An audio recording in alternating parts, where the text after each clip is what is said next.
Pataka Polda Gorontalo yang secara resmi sudah saya serahkan kepada pejabat baru, yaitu Bapak Kapolda Irjen Pol Dr. Ahmad Wiyagus SIK MSI MN.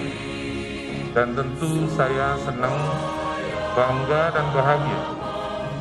Saya secara pribadi mengucapkan selamat kepada Pak Kapolda, dan saya yakin beliau adalah orang yang terbaik berdasarkan pengalaman, dedikasi, integritas beliau sudah sangat teruji.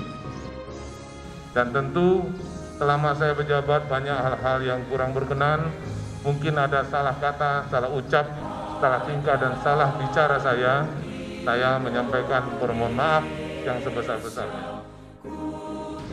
Dalam kesempatan yang baik ini, saya ingin tegaskan bahwa saya selaku Kapolda akan melanjutkan seluruh program yang sudah dilaksanakan dan dicanangkan oleh Jenderal Atnas.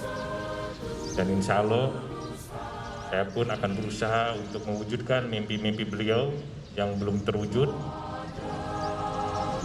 yang tentunya untuk kemajuan institusi kita, Sistem Polda Gorontalo dalam rangka menciptakan Gorontalo yang kondusif.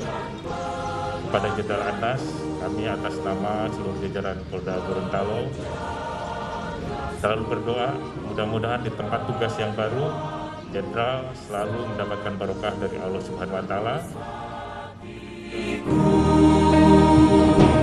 Pancasila.